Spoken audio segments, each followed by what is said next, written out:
The integration of AI in gaming has been one of the most discussed topics in game development over the past year. While many studios are experimenting with AI for asset generation or development workflows, few are building truly AI native games, experiences that would be impossible without AI at their core. Today's conversation is with Siamak, founder of Campfire, a company building both AI native games and the tools to enable them. What makes their story particularly interesting, though, is how they discovered their direction, not through careful planning, but through an unexpected insight. When they added an AI companion to solve the simple problem of empty lobbies, they found users spending 5 times longer talking to the AI character than playing the actual game. This observation led them to develop Cozy Friends, an AI native social game where players build relationships with AI characters, as well as Sprites.AI, a platform that helps other developers create engaging AI characters and experiences. In our discussion, we'll explore how they built and optimized their AI character system, the challenges of scaling AI interactions while controlling costs, their vision for the future of AI in gaming, and practical advice for studios looking to integrate AI. Let's dive in right now. And so I wanted to first ask you about kind of the origin story of what you guys are working on, and then if you can go into specifics about exactly what you're building and how AI is a central component of what you're building. Yeah, absolutely. Campfire is my second company. My first company was in the AR, VR space. So that was my segue into real-time 3D gaming space. Around 2021, I started the venture into full gaming. With the precursor to Campfire, we started building games. The COVID lockdowns were happening, so there was a need for something to connect people. I kind of pitched it as Roblox for adults. Then a lot of our customers were people with remote teams or like distributed teams who use this platform to get together and hang out. And that platform did great during that time. And we were working on it, adding features over time. And one of the things we added with the first wave of kind of the large language model based new wave of AI kind of started sweeping. This was before ChatGPT, but something was in the air. We did some internal hackathons and added, as you said, like a concierge feature, like a player in the lobby that mimicked kind of what it's like to join a full lobby, that had a personality, like talked in a social chat, initiated games. And we thought it was just more a way to solve the cold start problem for lobbies and player counts in geographies where we didn't have player liquidity. But people actually just talk to that AI agent essentially for a longer period of time than they actually played the games on the platform. So that was the key insight. Like the engagement time just talking to the AI character was 5x playing the games for that week's cohort of users. So it was kind of like staring at us in the face. There's insight here. There's some new modality, some new player kind of like interaction paradigm is happening that's possible with Gen AI. So we dove like head first to try and figure out like, hey, how do we make this insight into a kind of company and product? Right. And so, Siamak, did you do this? You said you started this product during COVID. So this is before Chat GPT. So were you working on large language models or other kinds of AI tech before Chat GPT? And is that what you used to enable this kind of user engagement feature? This was when the kind of APIs were first becoming publicly available. Okay. Uh, but before the kind of Chat GPTs switched to GPT 3.5. So if you remember, this was like summer of 2023 with the release of GPT 3.5 and the kind of capabilities of Chat GPT going through a big like leap. Something shifted where like they really captured the zeitgeist with possibilities. We were playing around with their APIs like before that kind of like big shift happened. So this was a little bit earlier in the year in 2023. I've done some classical AI with natural language processing and things like that, but nothing that directly kind of translated into foundational work on large language models. We are an applied AI company. And so what you observed is a lot of high engagement with a sort of like a companion or somebody that people could talk to. And then maybe you could walk us to what you have now. What are you working on now? And how did you take this insight and then transform what you were working on to something of like a game. And if you could walk us through the thinking process and as well as kind of describing what you're building now, that would be great. Yeah, so the process was very organic. We had this community on our Discord and people who had tried our earlier games. So we had a kind of audience to test this stuff with. We did a bunch of prototypes, kind of like a best buddy that followed you around in games, the murder mystery, go and talk to people and do detective work, and a few other prototypes. And we tested all of this with this audience. And the kind of like the most interesting patterns were people just liked talking to the characters and going off script, talking about personal stuff, talking about what they had going on in their real life. So we kind of like started trending to a game archetype, which is like the life sim that pretty much really allows for that. Like, you know, you go and do your daily chores in the village in Animal Crossing, for example, but a lot of it is centered around like talking to different characters, checking in, keeping your island um, active and keeping all the villagers happy. So we thought that's a fantastic play pattern that fits really well with this capability that AI now enables. We can just let players now open in this social sandbox and go around and talk to all these characters about whatever they want. We have basically gameplay that's powered by that AI, but we don't try to get in the way if we just want to go and do your own role play adventure in the social sandbox as well. So that's kind of what we settled on, which is a sandbox model, open ended social interactions. There's some linear kind of story content, again, powered by the AI. But the most engagement is just people logging on, going around talking to characters, going like fishing with them. And Okay. that's their kind of play session. So just so I understand better the specific gameplay model or the player experience. So is this more like Animal Crossing, or is it more like a Second Life, or more like a GTA RP server? What does that experience specifically look like for the players? Yeah, so that's a great question. And our like full vision of what's possible is really something like you can imagine the most kind of well-known examples from like popular fiction, like Ready Player One or something like that, where it's almost like things become interchangeable between like what's an agent and what's a player, like in a fully kind of developed version of a simulation powered by this technology. Those lines can get blurred, right? But with the current product and the current capabilities of AI and our team size and things like that, these are like multiplayer lobbies where you can see other humans and interact with them. And there are also AI agents roaming the same lobbies, but there's a clear kind of distinction between these. Okay. Human characters look like humans, and the agents are all the kind of anthropomorphic animals. The loop is similar to Animal Crossing, where you log in, you have some chores, you're upgrading the island, you're getting more kind of animal characters to move to your island. The way the progression works is through developing your relationship with the AI characters and getting to know them better, leveling up your relationship. And that's not so mechanical, kind of just giving them the gift of the day or just chatting with them, etc. You really have to actually invest time and get to know them personally to progress that relationship. And that's the core loop of the game centered around developing friendships with AI agents. And the presence of other player characters in a lobby, it's more of a novelty at this one. There really isn't like meaningful multiplayer interactions between players, but that's something we plan on adding.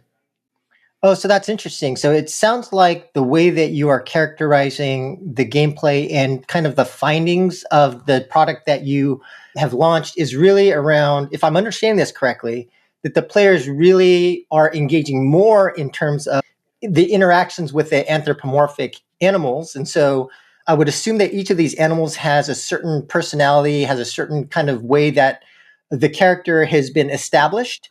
And so, could you talk a little bit more about that? How do you think about those personalities? How do you develop those personalities? How much depth do they have? And maybe you could kind of tell us how the AI is creating these personalities. How different are they? How deep are they? It'd be great to hear a little bit more about that side of it. Yeah, absolutely. So you hit it right on the head. It is about um, people want to interact with these characters and personalities. They're talking style specific activities, like conversational activities or conversational flows they can offer to the user. Like, hey, I'm just a good friend. I can hear you out. Or one of them is like, sassy and just will make fun of you. Some of them are like very empathetic, and some of them have very deep backstories where you get to learn and dig deep with them. And to give you a little bit of context, right? So at Campfire, we look at ourselves as we're building tools that enable generative AI native games and consumer apps, basically. Mhm. And then we make the apps and games that are only possible with these tools. So we kind of like look at ourselves in the mold of someone like Epic Games, where they have the Unreal Engine and then they can make the best content with Unreal Engine as well, right? To enable these personalities in Cozy Friends, we had to build so much tooling and technology on top of basically large language models that are available out there, that we realized this is a tool set, right? So we offer that tool set under the banner of Sprites, which is our like AI character engine, basically. So you can set up these personalities, give them tone of speech, optimize the type of conversation you want to derive with a given character, how long the conversation should be. Do you want to optimize for engagement? Do you want to optimize for a specific outcome? So the way we were able to fine tune these personalities to be so engaging for people to log in day after day and just talk to them was with our own tool set, basically. And that was a process that took us like almost a year of R&D to nail. Yeah, it's definitely not something you can just build. It's not really something you can just write a basic system prompt and then start interacting with the AI and expect your users to fall in love with the character. It takes a lot more work than that. Right. And I do think, in terms of some companies out there that are actually specifically working on this problem that you're talking about. And so, like, there's Enrolled and Convey, and these companies actually specialize in these NPC behaviors, these kind of interactions with real people. And how are you differentiated if the approach that you're taking versus another company that might try to leverage an Enrolled or Convey? Is there a specific difference in terms of the approach or the way that they're doing things versus how you're doing things? Yeah, I think so. So our tools organically came out of us making basically AI, native AI products, Mhm. as opposed to us building tools in a vacuum and then trying to sell it to companies later. So we have like an end-to-end solution for you. If you want to build a game that has NPCs that do stuff, like the proof is in the pudding. We have a game, we've launched like several smaller apps with the same tool set, and it works. Like the numbers kind of speak for themselves. As opposed to, I think, like companies that started from the tools, it's not so much the same thing as, like, let's say Unity. I don't know if they started in 2004, 2005, something like that. Like, it was really well understood what it takes to make a modern game. You need like 3D rendering, you need a sound engine, you need a physics engine. It's not really the same case for what it takes to make a Gen AI native game. So I think there's a lot of guesswork that has gone into these products and at a very large scale. And that wasn't the case for us. Like, we built everything to solve very specific problems along the way for a like AI native game, basically. Okay. And maybe I could ask, like, where are you guys specifically as far as, development phase, rollout? And so maybe you could speak to us a little bit in terms of the current progress and roadmap. Yeah. So basically, Cozy Friends is a distillation of what is possible with Gen AI in games, and us showcasing that. And we plan to basically continue building that out. But it's also our kind of like R&D playground where we just like keep pushing the AI and making it better. So it gives us a direct line with enough consumers, like end users, to make our AI tooling the best in the business, while still having a direct relationship with our community. And we get to push the boundaries of what's possible with AI more and more in that game. So for any other game studios that want to get involved and use our tooling, like, the game speaks for itself, and we've solved every problem along the way. We are a seed stage company, so with this kind of split product focus where we have to keep improving the AI tooling and continue building content for the game, the pace of releases or improvements on the game aren't going to be the same as like if we were a large scale gaming studio. So that's kind of gonna, the market's going to decide like how big the game gets to be, and whether it's just like a kind of showcase of AI game features and it doesn't get to scale beyond that. Or if people love it, we're going to keep basically adding to it and we have a public roadmap out there. Our first experience of dipping our toes into, hey, what does the world think about this was with Steam Next Fest this year. Before that, we were only doing private playtests on our own Discord. And we put out the game on Next Fest. We didn't really do a lot of promo for it. And it did really well. So I shared the number a couple weeks ago on InfoWorld, where we had an article about our learnings from the Next Fest kind of, I don't know, tech test, public beta, whatever you want to call it. And we did a 1.7 million AI chats served basically summary for that. So NextFest did really well for us. So we feel pretty good about how people perceive the game and relate to the characters. And if you check on our Discord, the reception was really positive, specifically to the not just like the mechanics of the AI output, but also the kind of quality of the characters and the IP itself. So yeah, I think we're going to keep pushing along both ends, make the tooling as good as possible, and that translates to the game getting better. And then as we reach the next milestone for both of those products, so we have some customers we're going to go public with soon on the Sprites.AI side, which is our engine, and the game gets more traction. We reach that next level of basically a financing milestone. I think that's going to give us a bigger team and more resources to attack the opportunity with more aggression. Got it.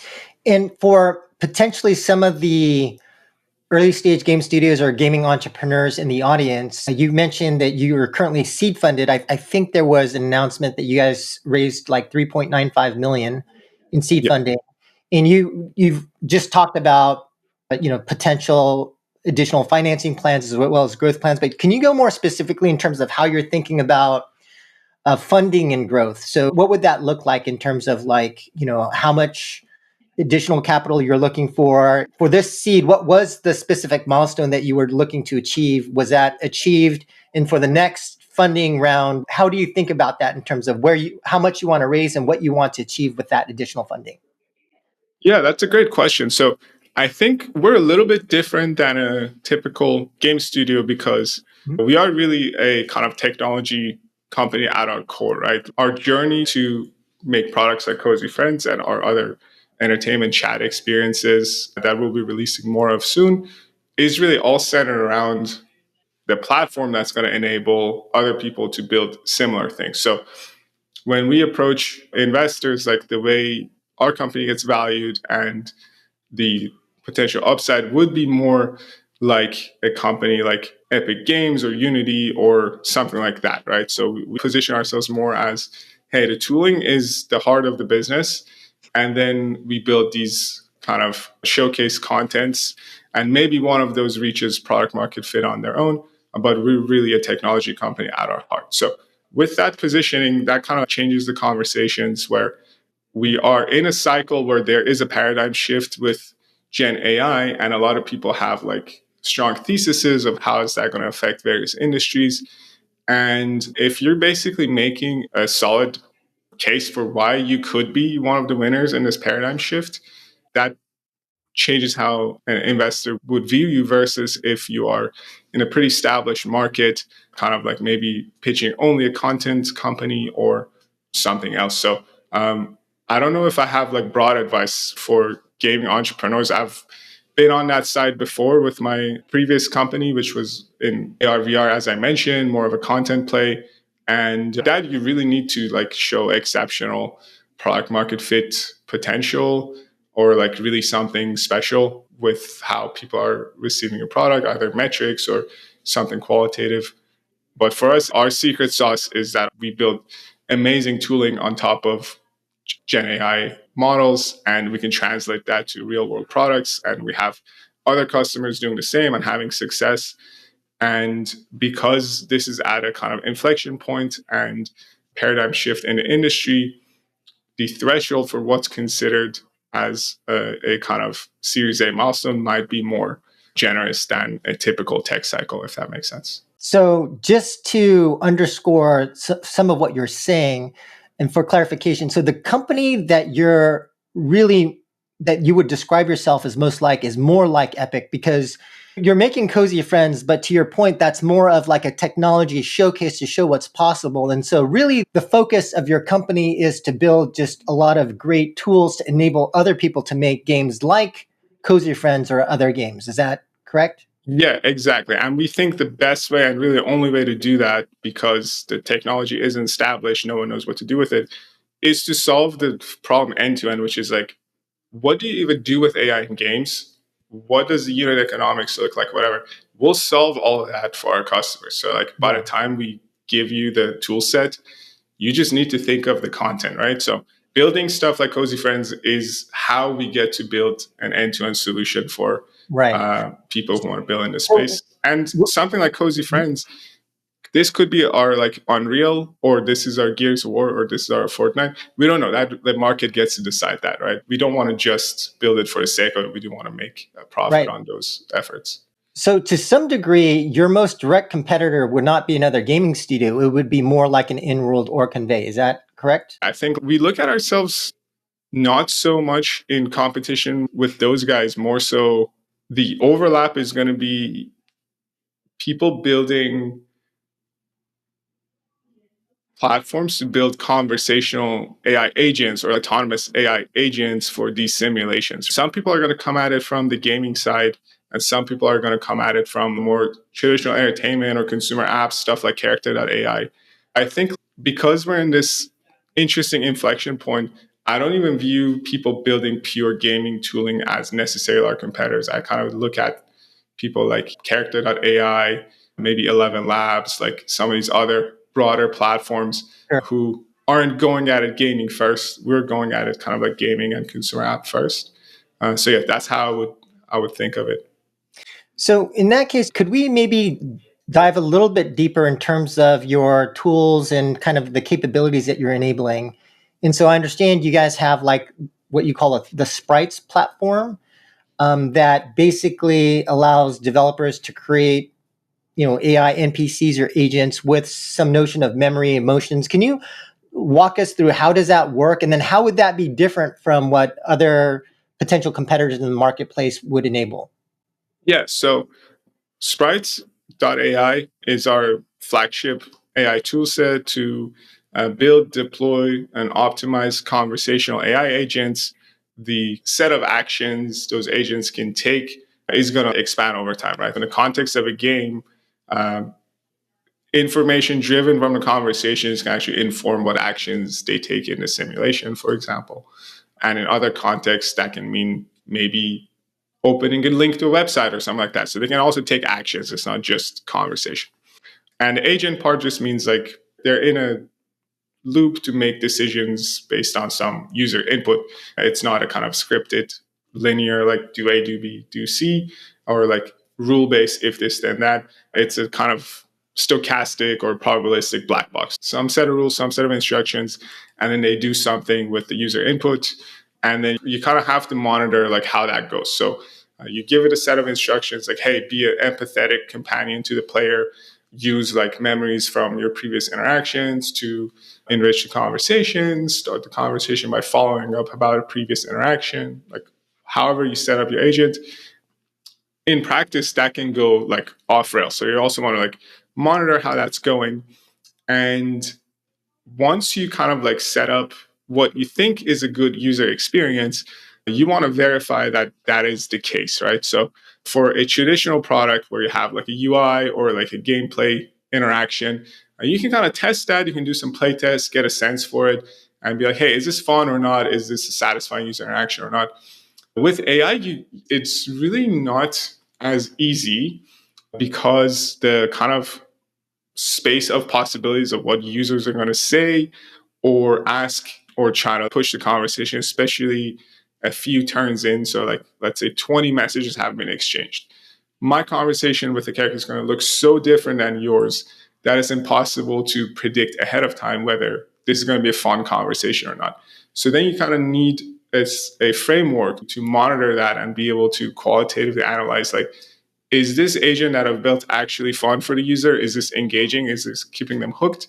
That's the optimization piece of Sprite. So we basically simplify building the agents for you where we're opinionated enough about the use case where you don't have to learn primitive AI building blocks like, hey, what's a chain of thought? Do I need to do RAG? Like these concepts were like, hey, we'll do magical work for you. So you just focus on your user experience. But once you have your user experience prototyped or something that passes the vibe check, you really need to monitor how those real user interactions go with your AI. And do they like the AI output? And do they like the AI output in message one or message 80? And what does that look like? And what you need to change to satisfy both of those? You really need a kind of full end to end platform that monitors, allows you to iterate, improve, and basically optimize the output of your AI. So Sprites kind of serves all of that. And each piece of that we had to build for Cozy Friends. So we had to build an abstraction to make creating personalities, prototyping very easy. And then we're like, I love this character. Let's ship it. And then people hate it in practice because like 10 messages deep, it starts getting super aggressive or hallucinating, making up nonsense. Right? So we need to monitor the full user journey and across all our users and have a kind of qualitative way to score the quality of and the engagement of these conversations. And then like, okay, we're at production and people love it. And we're exchanging like 1,000 messages per user over the kind of average user lifetime. But that's costing us a lot of money. So let's build a kind of distillation framework where people can fine tune smaller models to save money once their AI agent is working. Sprite solves like A to Z a Gen AI native game or consumer app with AI in the loop with users. And I don't think any other platform can claim that same thing. Right. And maybe just to dive even a little bit more deeper in terms of what you're describing as far as the Sprites AI platform, I think the way, if I understood what you spoke about, it seems like we could kind of characterize the Sprites AI platform in three ways: input, model, and output. And so maybe we could talk about each of those three things in turn, but starting with the input. And if you look at some other AI platforms that enable AI NPC behaviors and interactions, the way that the input generally works is that there could be a set of knobs, right, that define personality or the character's personality. And so whether it's outgoing or introverted or this or that, different companies will have the knobs are different. And then Right. there might also be a knob in terms of how NSFW the model is or not, depending on your specific application. And then there is generally like an input text field where you just write the backstory.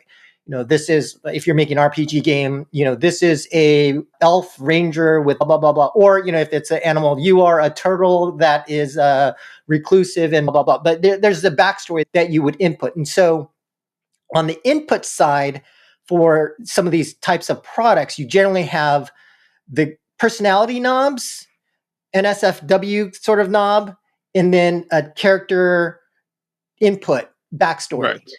Is that how your model also works? Or is there something different in the way that you guys approach the input as well? Yes. So that is basically a subset of what sprites offer. So in practice, we found that level of granularity of control not being enough. You really need more to make meaningful user interactions possible. So you can start with basically picking your model and just writing a super simple description as you said, which is like, hey, you're friendly, you're outgoing, and then things like sliders on NSFW content. That is really kind of like a piece of abstraction over like what instructions get added to the AI ultimately when a request to the model for a completion is made, right? So you can say like, hey, be very safe for work or be very not safe for work. And that's all that slider is doing is translating into words to put in there. Instead of limiting you to that sort of an interface, we offer you those types of interfaces via our templates, which is like, hey, if you want to build a simple companion, we've solved it all for you behind the scenes. Memories work out of box. You can do it based on sliders on sentiment or personality traits. But we also offer you like the raw power of how those things work. And with that, you can do things like, I'll give you an example. Build a chain of thought before and after the AI speaks so that the experience for the user is enriched. One example of doing something if you think of it like a series of AI tasks that kind of culminate in AI speaking, and then maybe enriching what you do with that AI output in your game or app with some additional metadata. So before the AI speaks, you can set up like monitors. Like, hey, if the user talks about something like self-harm, we can't just let the AI speak, right? So you can set up like a control chain on your AI output. Or let's say you want to build like custom content or triggers. Like if the user mentions like cosmetics, you want to push the AI agent to like upsell them certain content, or even promote like whatever your new season of quest content that you have. You can set up these like triggers in conversation and push the conversation to a very specific point or outcome that you wish. So it's not just a personality, it's what is the full exchange with this agent is going to get to. What output, what deterministic point do I want to push the agent to get to with the user, right? So you can do that with these chains of thought, which means like do work before the AI speaks to kind of like push the AI to answer in a specific way beyond just a personality kind of description. For things where after the AI speaks, you can enrich the user experience, for example, um, basically derive the sentiment of the AI agent after the fact when they've spoken by running a simple analysis like, hey, what's the sentiment of the AI's message? And then you can map that, for example, one to one to animations in your game. So you can drive the animations of the character with what the AI thinks is the closest kind of mapping of one of your animation sets to what the AI has spoken. So you basically get a way richer interaction with the user that way, essentially. So we start at giving you that basic input of like, hey, personality sliders. What you can do with our platform is zoom one level out, which is like, what is this agent supposed to achieve with the user in the context of my product? And we give you the tools to basically build that full chain, which is like, is this agent supposed to upsell, push to request, just be a companion, and keep the conversation going for 80 turns, whatever, beyond just their talking style? What are they supposed to do in my product? You can control that now with these chains of thought. Okay. So going back to like that simplified model, input, model, output, in terms of the model, so I guess this is where you guys are probably adding a lot of your value. So basically by abstracting the technology so that game developers who are likely not experts in AI can leverage the technology in an easy way. Can you speak to where have you guys put a lot of your effort, energy, in terms of like providing value for developers or simplifying things for developers in terms of like whether it's the language model or whether it's around chain of thought or whether, what are the key things that you guys have done on the model side? Um, and what are maybe some of the hard problems that you guys have had to tackle? Yeah. So the insight that we have to make the agents stateful, right? Like they can't just be a personality prompt and be let loose with the user came from us trying to make quest content, right? So we're making some quest content at a specific point in the story. Agent is supposed to have a state of being like angry or unhappy or unsatisfied. And the way to do this is allow the quest designer to be able to define at key moments, like, hey, just change the character's personality. So a lot of these insights added up to what abstraction can be built on top of basically what gets sent to the large language model for a completion task so that you are happy with the output. So I can say there's whatever, like 1,000 pieces of magic happening between what you set up in our UI and the kind of response you get. And allowing people to get custom data or set custom data with their own, in the context of their own app. So the agents can have emotions and the emotions are happy, angry, whatever. Developers get to define their own state for the agents. And then that can mean different things. So you can add fields like the location of the agent in your game world or like exact quests they're doing or exact conversation flow they're engaged in, and have those things mean very specific things with the instructions that get sent to a large language model. So you can tie a set of instructions conditionally to very concrete moments in your game. And those are things that get very hard to build yourself on large language models because you want to constantly experiment, iterate, and change the behavior of the agent. And this all gets locked into your code base, like it gets locked into code files. And someone like a Quest designer can't go in there and change the state of the AI agent at a specific key moment and pulling all that stuff out and putting your more creative product owner or content designer to be fully in charge of how does the agent behave at any given moment. That's what really opened us up to be able to make some awesome content. Like our most popular characters were prompted by the character artists on our team, for example. And that's not something you would be able to do if you kind of like keep that locked away or locked more on the technical side. Right. And maybe the most interesting thing that you've talked about, in which I have not seen by some of your potential competitors, at least they have not discussed it at all, is the output part, right? So input, model, output. In terms of the output, when you said that you actually have some, whether it's an approach or technology or features that allow the optimization of that personality based upon the engagement and interactions of the NPC with the player.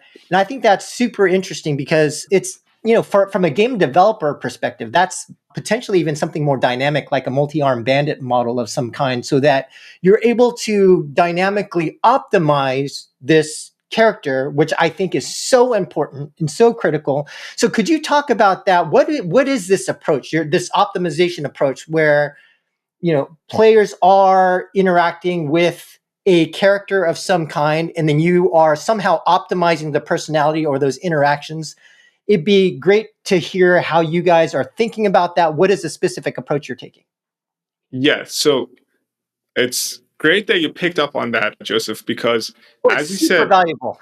yes, in consumer apps and free play games, and now increasingly even AAA live service games, it's all about you do your split tests, you do your A B tests, everything from when the upsell happens to the size of UI buttons and even the content exposed to the users.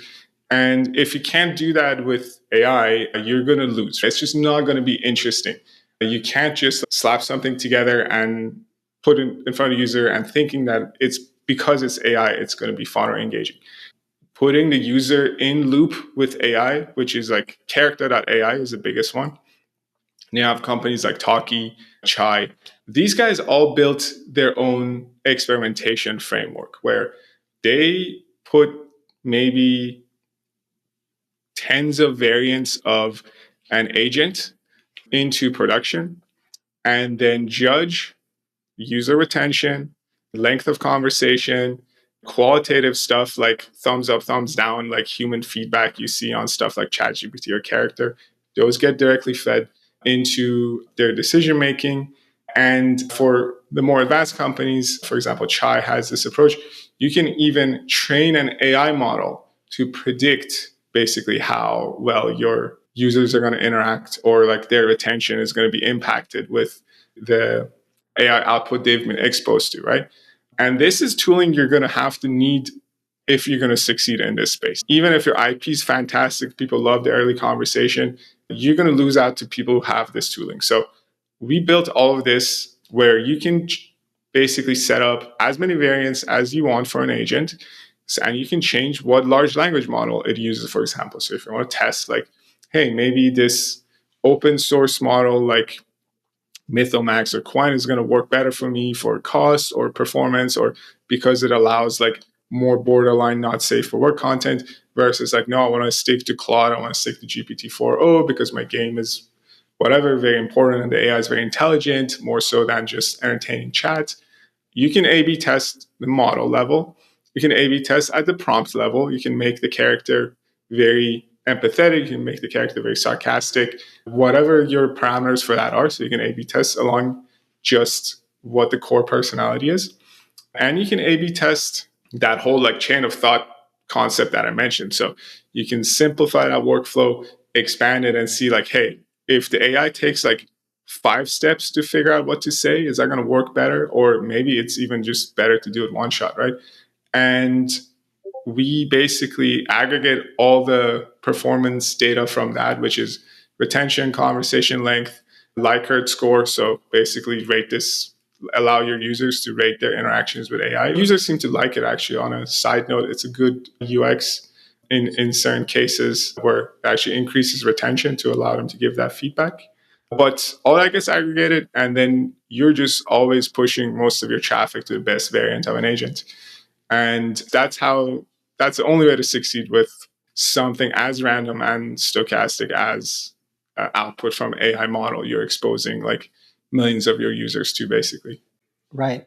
And I actually do want to touch upon the future of AI or how AI impacts gaming in a second. One thing I want to touch upon, then I want to just ask you a question about business model. But one question with respect to what we're talking about in the potential future of AI is, and when we talk about optimization and the output of what you're doing, is if you think about a potential super intelligence type of AI future, in that kind of a scenario, you can imagine that you're not just using AI and creating different personalities, and you're creating different kind of variants for testing that is given to a user to, and for the user to give feedback.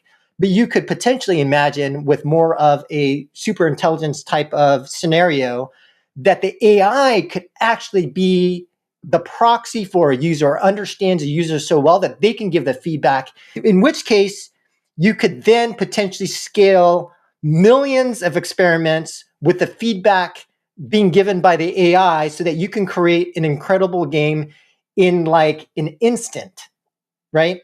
And so Yes. I was wondering if you could touch upon that. What is that potential for the AI to act as a proxy to the player? That's a great question. So, like I mentioned, there's ways to approximate that a little bit today. So, if you have a lot of existing data, like whatever your output is, and I use conversational examples because that's the most well developed kind of gameplay or kind of AI exchange paradigm today. But tomorrow it could be image gen or like whatever, like runtime procedural content generation. It could be anything, and you have some random output from AI, and you want to evaluate like, hey, are people going to like it or not? And if you have enough of that data, you can basically build that predictive agents in a narrow sense even today. But you need to have a lot of data. So you need to have like a lot of people thumbs up, thumbs down AI's output for you, and then do the work to basically prepare that data, train your model. And it's not something like every company is going to have the capability, bandwidth, or the resources to do. Hopefully, with a platform like Sprites for certain types of features and products, it's a one-click thing where we're like, hey, you have enough data now. Do you want to train your own predictive model of like, hey, is my next agent, is my next variant, is my next quest line going to perform well? And we're just going to compare it against other historic data and give you a prediction. Yeah, But or even something like if you could define certain player personas, and then you can say, okay, who does this game resonate with in terms of player? Even to that level, I think would be very valuable. yeah, exactly. Like, hey, we have the people who like the argumentative characters. We like the people who like the empathetic characters, and they're gonna have different like spending profiles and kind of like session lengths you're gonna want to get out of them. Maybe you even optimize for them in parallel, right? And like even pin them to specific variants over time. And the super intelligence piece though is really interesting because yeah, if you can just in an instant expose the AI to some content and have it predict like yeah the bar for content and creative efforts is going to be like zero, right? You can like build at the speed of thought and immediately also get a sense of whether other people are going to like it. Yeah. So that sort of a feature is like someone's going to own that infinite pleasure box. I think that's going to be infinite pleasure box. Like every user or every user cohort to their perfect taste is going to be engaged. Like we know exactly what makes people tick, and we can generate that in an instant and show it to them and have it be spoken to them and etc. Yeah, I mean, but you can imagine with that kind of capability, there is no chance for humans to be able to create the best music, the best movies, the best anything anymore.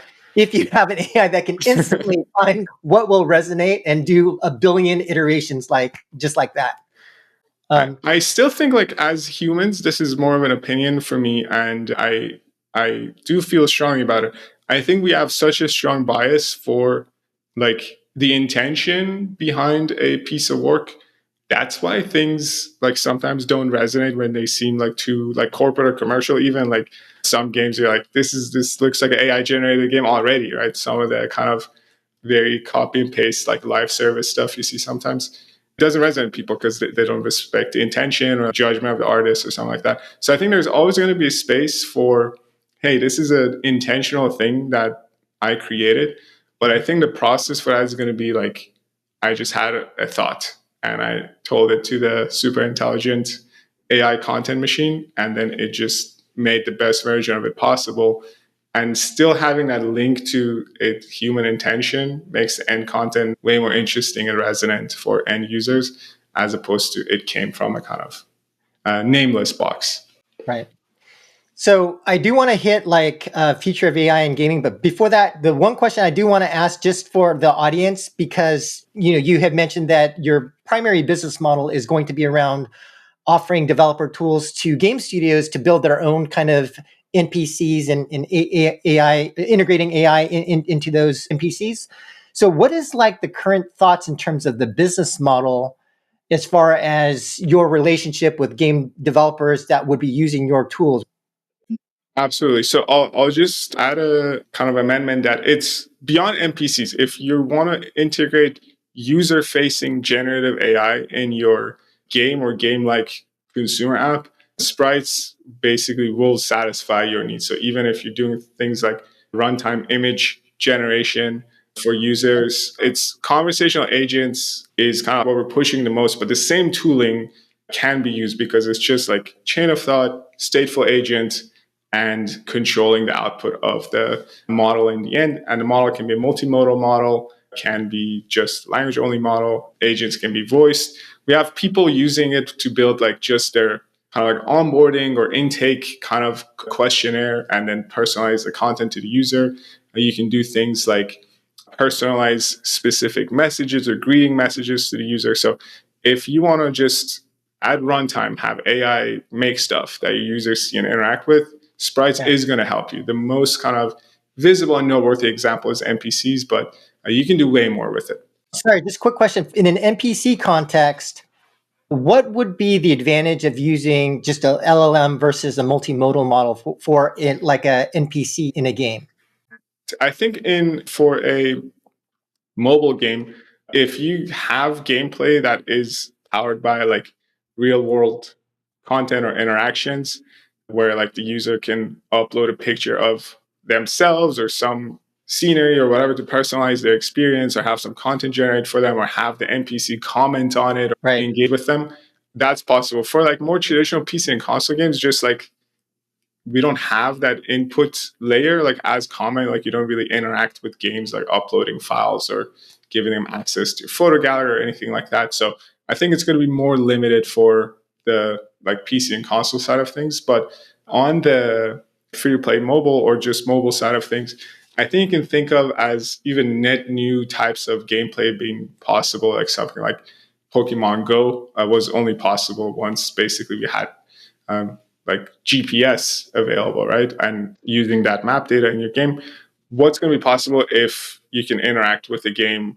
when you can, yeah, input or expect output of images, right? So that's Right. like So up to game designers, hopefully more creative than me to figure out. right. So something like if you wanted a character and then it's got access to camera and it's like, hey, you look tired today, or I noticed you're wearing glasses today and you weren't wearing glasses before, or something like that. So that would be more on like the My outfit, like I right, cooked this thing. What do you right, think? Like for the companion use case, it's very much like stuff you would send a friend on, like whatever Instagram, WhatsApp, and be like, hey, check this out, comment on it. But it could also be used to like personalize the game content for you in a way. If you're like, hey, right, I saw this thing, like, can you like talk about it or like make up a quest for this or like whatever. right. Or you have in your Cozy Friends, you might have a raccoon that's a painter and say, and you ask a player, hey, I'm going to draw a picture for you. What do you want me to draw? Fish. Exactly. Oh, here's a I fish. I saw this outfit, like you just like upload a screenshot from Pinterest or whatever and have that cosmetically generated for you at runtime, right? So yeah, that's a very exciting feature. Right. And so, great. The But last question. Oh, sorry. Go back ahead. to your business model question, it's traditional software as a service for onboarding onto sprites. Mhm. And basically, from there, we add a kind of small processing fee to like every AI request. Per interaction pricing model. And I think, I did host a podcast with InWorld. I believe that's a model they use as well. So is it per interaction you charge point X cents, for example? Is that how you work? So I would more liken it to like credit card processing or something like that, like Okay. way less kind of egregious on the terms. But we will basically route requests. We will basically give you the interface to prepare your agent Mhm. and define how it's going to behave. And for that, that's just a software as a service. Then, if you want to serve requests, once you build that agent, if you want, you can just take the specs and like go and you have your engineers coded for you. If you don't want to run your traffic through our platform, we don't lock you into like, hey, you only can serve traffic on Sprites. You can use Sprites.AI as your like prototyping ground or your like Figma for the AI experience almost. And then like going, if you're like, hey, we're locking this in, we're going to run our own data center where we have AI engineers. Cool. Take that with you as the blueprint of the user experience and codify it and optimize for cost if you guys have that capability. Otherwise, we are basically routing traffic on your behalf to commercial model providers, right? So whether that's OpenAI or Anthropic or whoever it might be in the future, or if it's open source models, we use hosted providers like Fireworks or Tigger.ai on your behalf again. And then whatever they charge for that computation, which is like usually on a per token basis, let's say it took $1 to get like 1 million requests done for you. We just add like 3 cents to that dollar basically Okay. for our infrastructure that had to be involved in the middle. But we don't have a flat like per token. It's if you want to use a very expensive model, that's up to you. If you want to use a much cheaper model, that's up to you. We just add a flat kind of percentage to the tokens that went through our system. Okay. It'd be possible to do some tasks on device for the end user at edge. I think if within this generation we have like great product market fit with AI features, it can be a thing where like there's even a dedicated like inference chip getting added to these devices in future generations. But right now, the models that run on device with the latency that's user facing, kind of like you can't do, let's say, like coherent dialogue, or you can't do really good speech to text. Text to speech, for sure, not that has to be on the cloud right now. Image generation takes a long time. But you can do things like autocomplete, like press tab to autocomplete, like on your email client, where like you're just predicting like 2 words. So in a kind of game, maybe that's something like personalizing tiny bits of copy or like tiny bits of pre-written dialogue. You just want to personalize it a little bit. You like adjust a couple of words, things like that. You can definitely do those workflows on device, but if you want the user to like speak into a microphone or type a response and basically without getting bored or shutting the game off, getting a response that's high quality enough in time, right now that's not a paradigm that can happen. Right. Okay, so I'd love to talk to you about the future of AI in gaming. I think that the way that I would characterize things right now is probably in the trough. Like if you think about the technology hype cycle, it feels like the games industry right now is in the trough of disillusionment, right? Where people got super excited about AI, they kind of tried it, and either just messing around with ChatGPT or some of the generative AI stuff, and then they're like, oh well, this it doesn't work, it's too far out. But what they're not seeing is the extreme rate of improvement, right? And so I feel like there are too many game studios now who are oversold on AI when they should really be leaning in a lot more. And from your perspective, and as somebody who's also, building a game, I think it'd be very interesting to understand, where do you think the future is going? How will AI impact games? And maybe you could also think about, because the one thing I really think about is this notion of having an AI native game, meaning a game that fundamentally depends on AI. And so, if you have any thoughts on what some of those games might look like, that the prototypical example that I mentioned is Dungeons and Dragons. If the AI can be the dungeon master, that's an experience that you can't have without the AI, and that therefore becomes a lot more scalable and better. So, what is the future of AI cross gaming? The earliest is because no one wants to miss out, right? And then a lot of those bets don't pay off because they were like very speculative, and they came from a place of like, hey, we can't lose, right? Like we have to, if there is an opportunity, we have to capture it.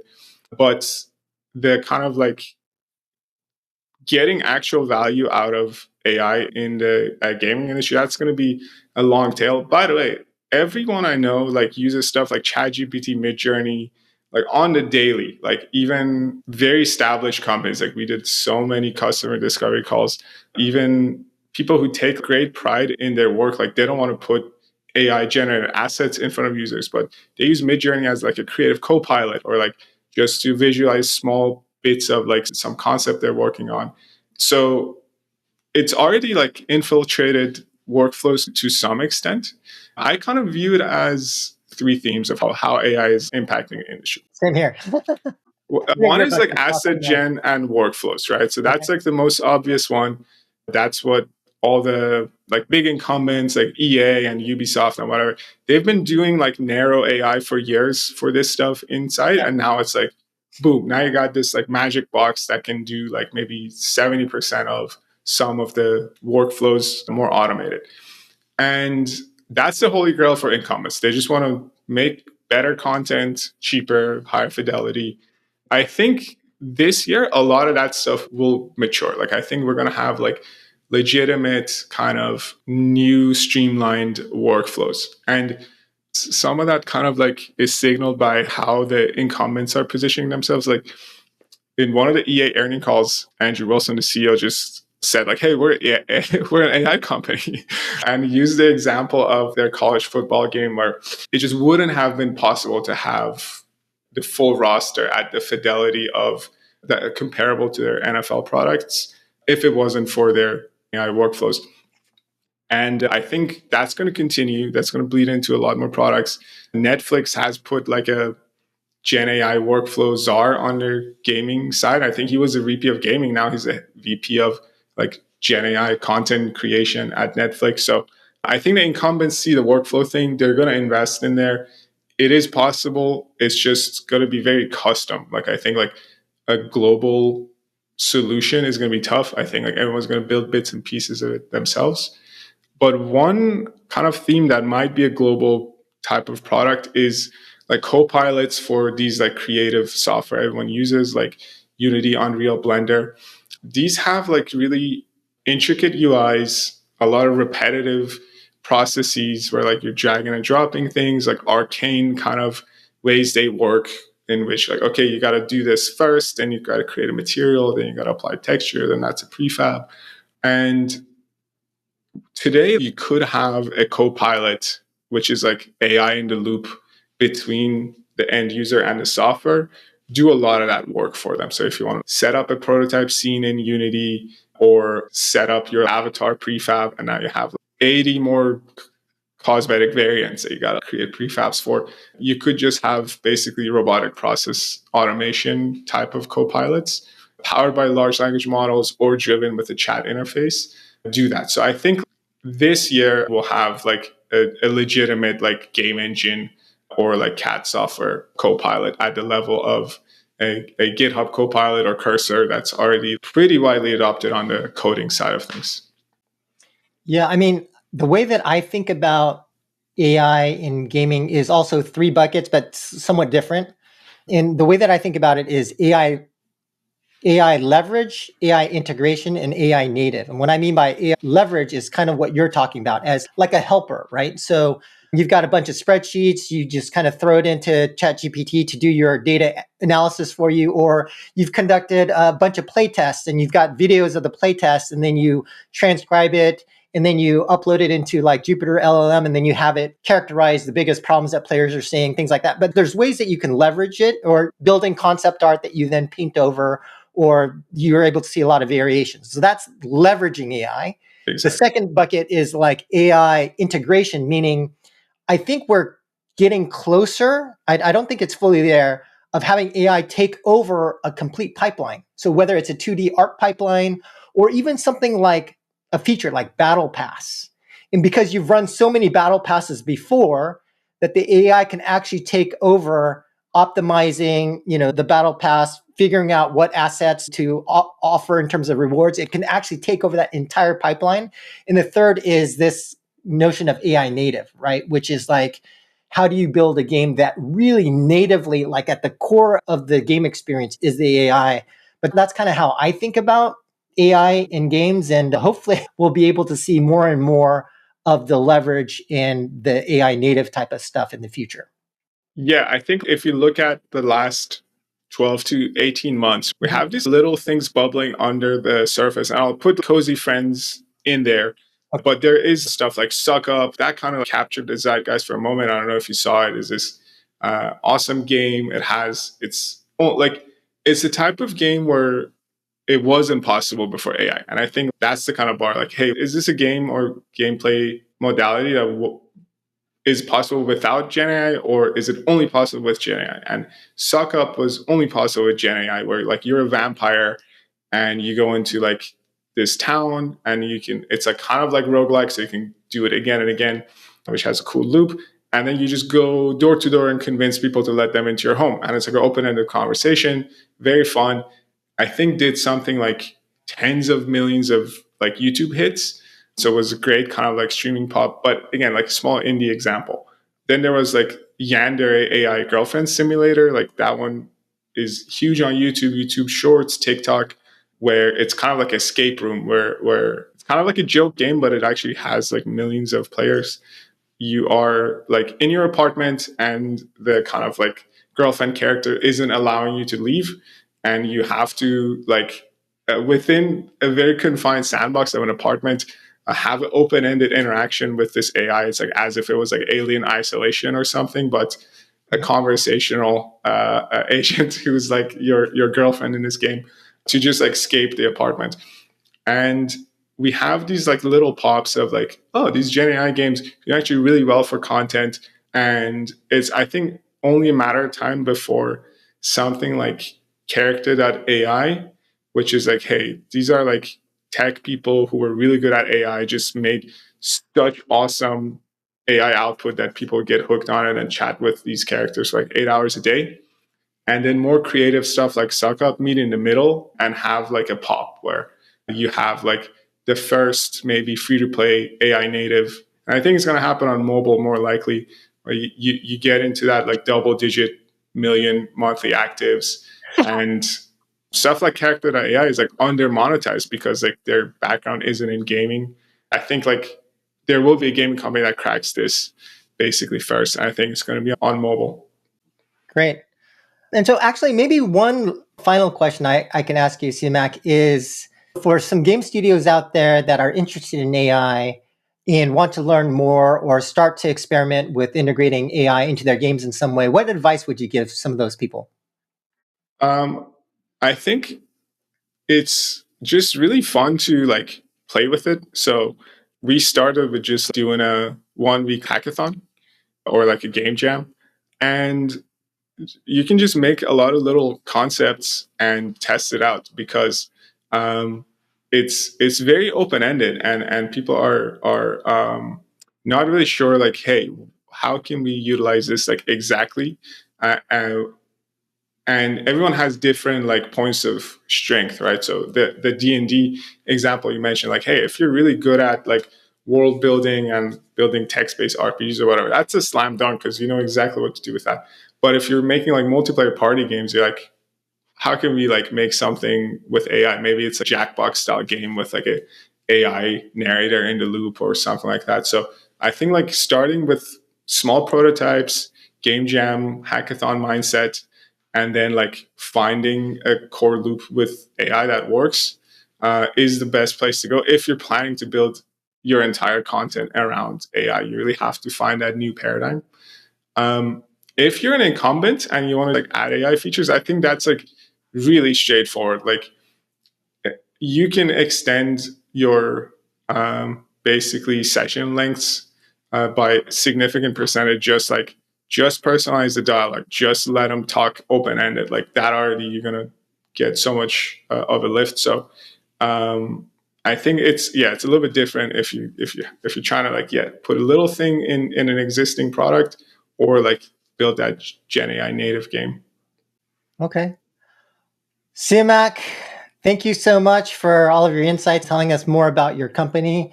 I think that pretty much wraps us up. And for those in the audience that may be interested, I'll put links to your company and to you, but would it be okay for people to reach out to you? And what would be the best way if they wanted to contact you?